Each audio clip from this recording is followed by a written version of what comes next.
Ayan, hi guys, garden ulit tayo. Buhay namin sa probinsya. May mga bunga na yung mga kamatis. May okra, sitaw, kamatis na maliliit. May kadyos cardis. Ayan. Sana mamunga. Tapos, meron pa kaming dragon fruit.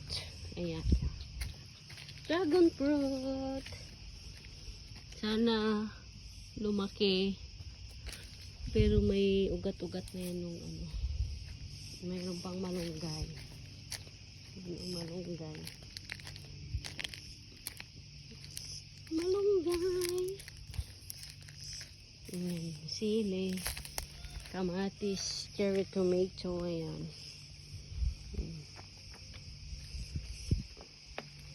Ayan. Tapos, sampalaya.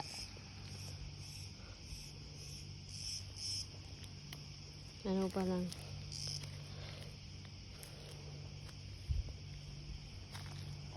To 2 weeks pa lang itong mga ito. 2 weeks. Tapos may talong kami dito. Talong, malalaki na din sila. Tapos may pipino pa kami dito. Guys, yan. Ibunga na.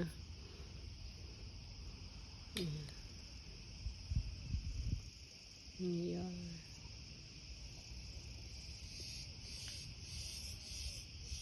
Dito, ganito ang buhay sa probinsya.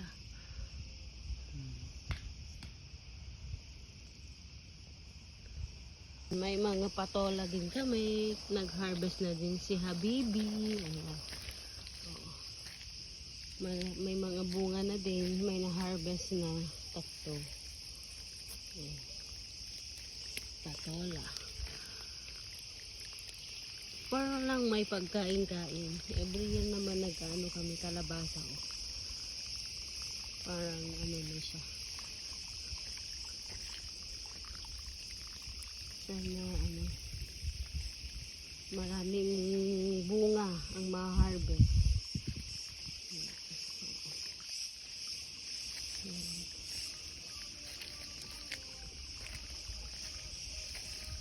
Medyo malaki, madaming puno din ang mga ito.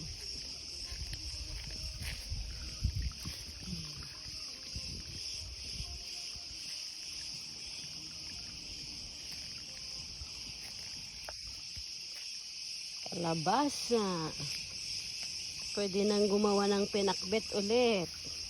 Baka makakakain lang kami sa katapos ay sa first week ng August na.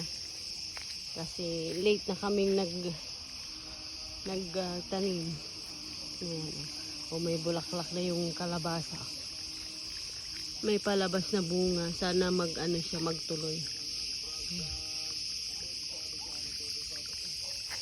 Sana nga tuloy sila. Dami ng maliliit.